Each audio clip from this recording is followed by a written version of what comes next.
इस वक्त की बड़ी खबर मथुरा से आ रही है, जहां कल मथुरा आएंगे प्रधानमंत्री नरेंद्र मोदी। बांके बिहारी कॉरिडोर के लिए कर सकते हैं घोषणाएं।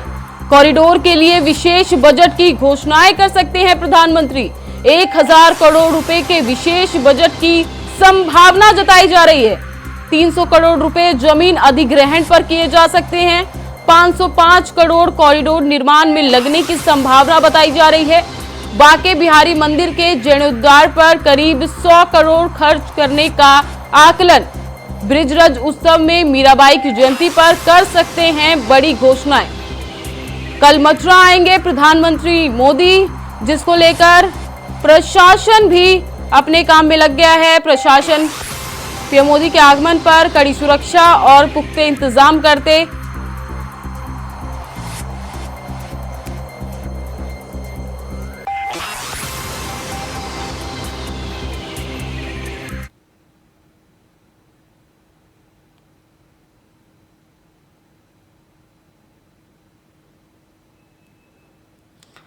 कल मथुरा आएंगे प्रधानमंत्री नरेंद्र मोदी। बांके बिहारी कॉरिडोर में कर सकते हैं बड़ी घोषणाएं।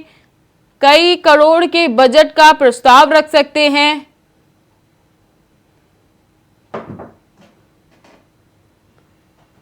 इसी खबर पर ज्यादा जानकारी के साथ मोहम्मद फारूक हमारे संवाददाता हमारे साथ लाइव जुड़ चुके हैं।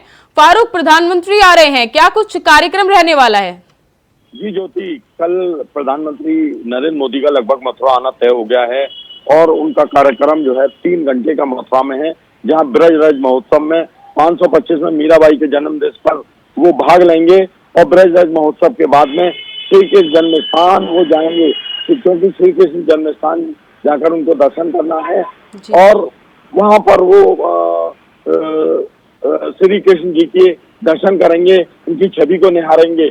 और जिला प्रशासन कई दिन से इस तैयारियों में जुटा हुआ है। जिला प्रशासन के अलावा कई अन्य विभाग, पीडब्ल्यूडी है, नगर निगम है, सारे विभाग जगह जगह बैरिकेडिंग कर रहे हैं, रास्तों को बंद कर रहे हैं, किनारे किनारे सारी लोहे की बैरिकेडिंग की जा रही है। असल में प्रधानमंत्री की सुरक्षा को देखते हुए तमाम कंपनियां यहाँ पर जो है, एजेंसियां यहाँ पर मथुरा में डेरा जमाई हुई है। 3000 पुलिसकर्मी यहाँ पर मथुरा में डेरा जमाए हुए हैं और सुरक्षा के दृष्टि से पल पल जो है एक एक चीज को देखा जा रहा है, पल पल नजर रखी जा रही है। कल हेलीकॉप्टर से एयरफोर्स के विमानों ने भी मथुरा के उस क्षेत्र का सारा दौरा किया है जहाँ प्रधानमंत्री को आना है। रेलवे ग्राउंड में प्रधानमंत्री कल 3 घंटे का अपने समय यहाँ पर मथुरा में बिताएंगे और संभव है कि प्रधानमंत्री कॉरिडोर के लिए यहाँ पर कोई घोषणा कर सकते हैं, कॉरिडोर के बजट के लिए घोषणा कर सकते हैं, क्योंकि वृंदावन ठाकुर बांके बिहारी के मंदिर से जो कॉरिडोर बनना है उसको लेकर हाईकोर्ट ने साफ तौर पर कहा है। जी फारूक, सुनने में ये भी आ रहा है कि पीएम बांके बिहारी कॉरिडोर को लेकर कुछ बड़े ऐलान भी कर सकते हैं, तो इस पर क्या कुछ जानकारी सामने निकल कर आ रही है? जी ज्योति, कल प्रधानमंत्री ठाकुर बांके बिहारी पर कॉरिडोर का जो निर्माण होना है उसके बजट की भी घोषणा कर सकते हैं, क्योंकि उसमें लगभग जो है 1000 करोड़ रुपए का जो है खर्चा आना है। और कॉरिडोर जब गलियारा बनता है तो उसमें खर्चा जो है बहुत ही ज्यादा आता है। हाई कोर्ट ने साफ तौर पर निर्देश दिए हैं कि सरकार अपने धन से कॉरिडोर का निर्माण करवाए, क्योंकि जो मंदिर सेवायत है उन्होंने कह दिया था कि मंदिर की धनराशि से कॉरिडोर का निर्माण नहीं होगा। वहीं दूसरी तरफ वृंदावन के जो स्थानीय लोग हैं, जिनका जो है लगभग 100 मकान से ऊपर उनके मकान जाने की जो है उम्मीद है, उनकी दुकानें जाने की उम्मीद है कॉरिडोर में, क्योंकि पहले से ही चिन्हित कर लिए गए हैं, वो सारे जाएंगे। उनको भी मुआवजा देना प्रशासन की और सरकार की जिम्मेदारी होगी, क्योंकि वो लोग जो है सब निराश हो गए हैं। हाईकोर्ट का फैसला आते ही सब निराश हो गए और उनका कहना है कि अगर कॉरिडोर बनता है तो जो कुंज की प्राचीन गलियां हैं वो भी खत्म हो जाएंगी। अब हाईकोर्ट का जो निर्देश है उसका सरकार को पालन करना है, लेकिन जो मधुमंगल शुक्ला है याचिकाकर्ता, वो अभी सुप्रीम कोर्ट जाने की इस पर तैयारी कर रहे हैं। लेकिन देखते हैं कल प्रधानमंत्री नरेंद्र मोदी मथुरा के लिए और क्या क्या सौगात देते हैं। जी ज्योति। जी मोहम्मद, बहुत बहुत धन्यवाद तमाम जानकारी के लिए।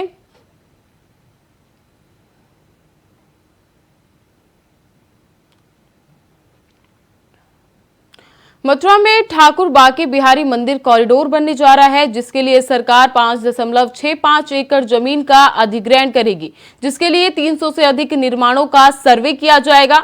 इन निर्माणों को पहले ही चिन्हित किया जा चुका है। वहीं कॉरिडोर को हाईकोर्ट से भी हरी झंडी मिली है। इसके बाद फैसले से नाराज याचिकाकर्ता महंत मधुमुगल शुक्ला सुप्रीम कोर्ट का रुख करने को तैयार हैं। वहीं कॉरिडोर को मंजूरी मिलने से सांसद हेमा मालिनी ने खुशी भी जताई है।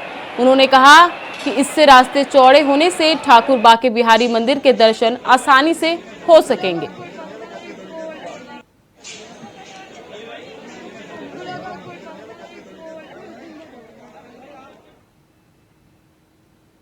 अगली खबर लखनऊ से आ रही है, जहां राजस्व मामले के निस्तारण में लापरवाही हुई है।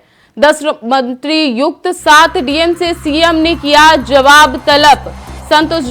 संतोषजनक जवाब न मिलने पर हो सकती है बड़ी कार्रवाई। अक्टूबर महीने की समीक्षा बैठक में सामने आई थी लापरवाही। वाराणसी, सहारनपुर, आजमगढ़, अलीगढ़, बस्ती समेत 10 मंडलयुक्त को थमाया जवाब का नोटिस। बागपत, शामली, मुजफ्फरनगर, हापुड़, चित्रकूट, ललितपुर और अमरोहा के जिलाधिकारियों से भी तलब किया जवाब।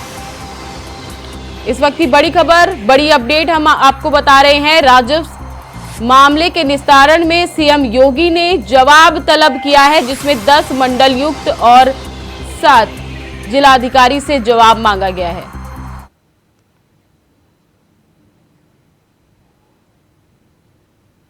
इसी खबर पर ज्यादा जानकारी के साथ शुभम पांडे हमारे संवाददाता हमारे साथ लाइव जुड़ चुके हैं। शुभम, राजस्व मामले में सीएम का सीधा सवाल जवाब ये दिखाता है कि मामला खुद में बहुत बड़ा है, तो क्या कुछ जानकारी इस मामले में आपके पास? जी हाँ, बिल्कुल आपको बता दें कि अक्टूबर माह में हुई समीक्षा बैठक में बैठक हुई थी। उसको लेकर के जो रिपोर्ट दी गई थी शासन को, वो कहीं ना कहीं असंतोषजनक थी, जिससे जो है मुख्यमंत्री योगी आदित्यनाथ ने राजस्व के निस्तारण में के मामले में 10 मंडलायुक्त और 7 डीएम को एक नोटिस तलब हुआ है।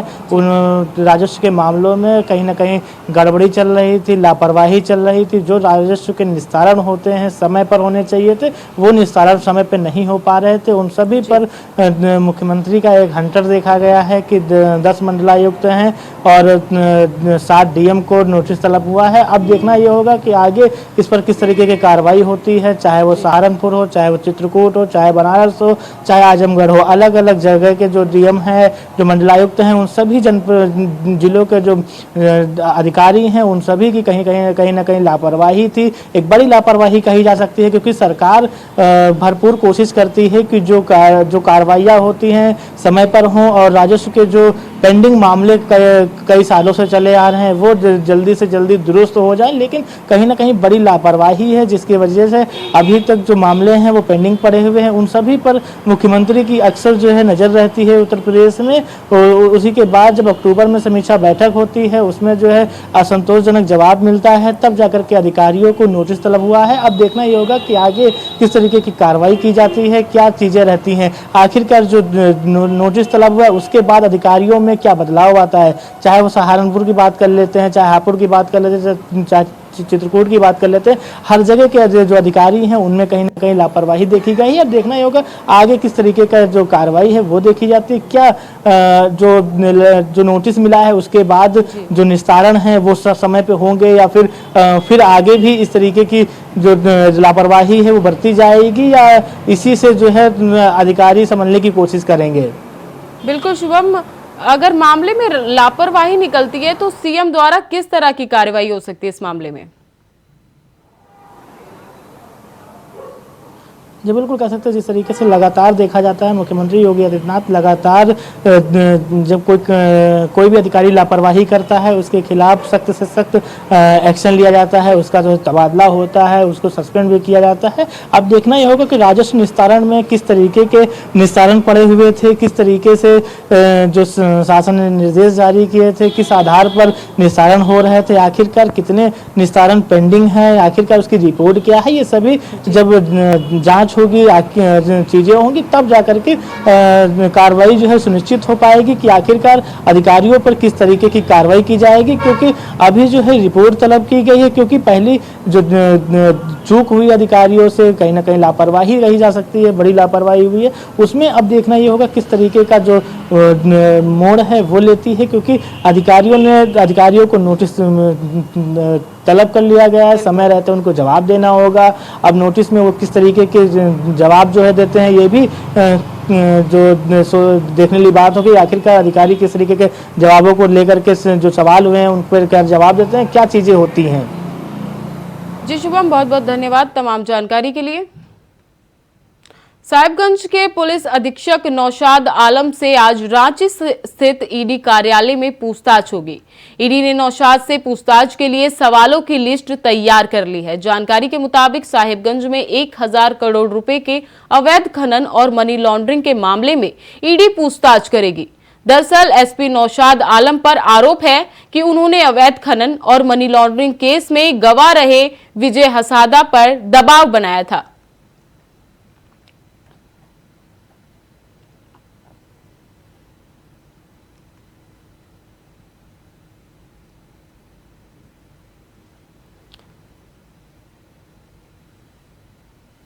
आपको बता दें कि आज नौशाद आलम से ईडी पूछताछ करेगी, जो मनी लॉन्ड्रिंग और अवैध खनन मामले में आरोपी बने हुए हैं।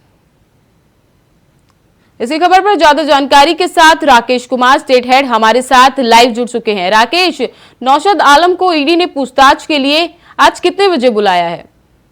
देखिए ज्योति, अभी तुरंत खबर आई है कि नौशाद आलम नहीं पहुंच पा रहे हैं। आज उन्होंने जिस तरीके से पहले से ईडी के पास समन के बाद से तय किया था कि दिन के 11 बजे वहां पहुंचेंगे, लेकिन काफी इंतजार के बाद से अब जाकर जानकारी आई है कि आज वे नहीं पहुंच रहे हैं। और उन्होंने एक पत्र के माध्यम से ईडी को सूचना दी है कि आने वाले समय में दूसरी बार जब उनको बुलाया जाएगा तब वह जरूर उपस्थित होंगे। और इसके बारे में उन्होंने सफाई दी है कि मुख्यालय से उन्होंने जानकारी ली है कि अगर ईडी पूछताछ करती है तो उन्हें किस तरीके से बातचीत करनी है, किन मुद्दों पे बातचीत की जा सकती है, पुलिस मैनुअल के अनुसार और कुछ नियमावलियों को कैसे फॉलो किया जा सकता है। इन सारी चीजों की जानकारी को लेने के लिए उन्होंने समय मांगा है। तो हो सकता है कि अब अगला समन जब होगा तब जरूर बातचीत होगी, लेकिन कहीं न कहीं आज का दिन काफी अहम माना जा रहा था क्योंकि साहिबगंज से जुड़ा मामला था और साहिबगंज एसपी को ईडी ने बुलाया था। जी, तो अगली पूछताछ के लिए ईडी कब बुला सकती है नौशाद को?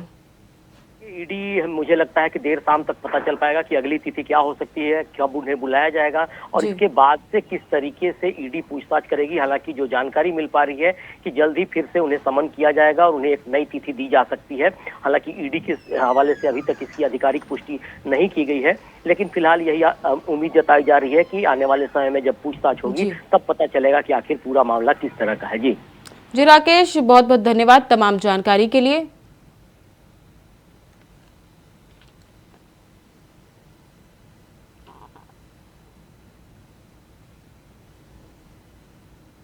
खबरों में आगे बढ़ते हैं, जहां ईडी की तरफ से नेशनल हेराल्ड मामले में की गई कार्यवाही पर अब कांग्रेस ने सवाल खड़े करते हुए हमला बोला है।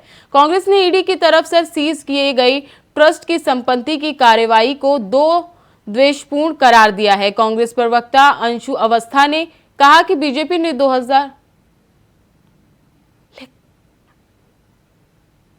2024 में कांग्रेस से हार मान ली है, उसी का डर बीजेपी और मोदी सरकार की गलतियां करवा रही है। राहुल गांधी जी, कांग्रेस पार्टी, हमारे सभी नेता जनता के मुद्दे पर मोदी सरकार से सवाल कर रहे हैं।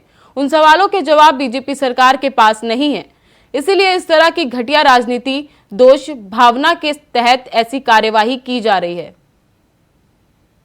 भ्रष्टाचार पर सवाल कर रहे हैं। भारतीय जनता पार्टी की सरकार तानाशाही पर उतर आई है। कांग्रेस पार्टी श्री राहुल गांधी जी लगातार देश के युवाओं के मुद्दे पर सरकार से सवाल कर रहे हैं, किसानों के मुद्दे पर सवाल कर रहे हैं, महंगाई, बेरोजगारी, भ्रष्टाचार पर सवाल कर रहे हैं। तो आज भारतीय जनता पार्टी के पास उसका जवाब नहीं है और वो बदले की भावना से कार्रवाई कर रही है। ईडी, इनकम टैक्स, सीबीआई सभी भाजपा के एजेंट बन चुके हैं। चाहे जितनी कोशिश कर ले, हम जनता के मुद्दों से समझौता करने वाले नहीं हैं। भारतीय जनता पार्टी की सरकार की विदाई 2024 में तय है। 2024 में इंडिया गठबंधन कांग्रेस के नेतृत्व में सरकार बनाने जा रहा है। आज भाजपा डर गई है इसीलिए ईडी और इस तरीके की कार्रवाइयां की जा रही हैं, लेकिन हम इससे डरने वाले नहीं। बुलंदशहर एसएसपी श्लोक कुमार के नेतृत्व में लगातार ऑपरेशन लंगड़ा जारी है। बता दें कि कोतवाली थाना पुलिस और बाइक सवार बदमाशों से मुठभेड़ हो गई, जहां क्रॉस फायरिंग में गैंगस्टर भी वंचित 10,000 का इनामी बदमाश घायल हो गया, जिनके पुलिस ने इलाज के लिए अस्पताल में भर्ती कराया। वहीं गैंगस्टर के पास से अवैध असलहा, कारतूस और बाइक बरामद हुई है।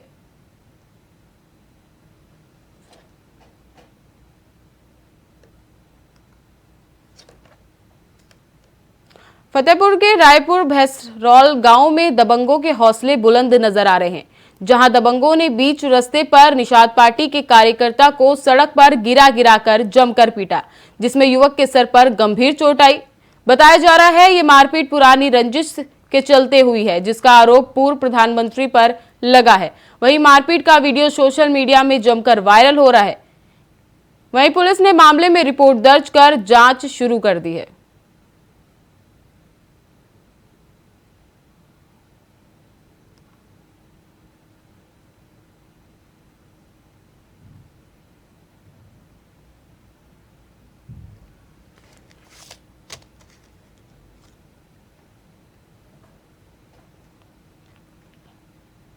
फिलहाल इस बुलेटिन में बस इतना ही। तमाम खबरों के लिए बने रहें इंडिया वॉइस पर। तब तक के लिए नमस्कार।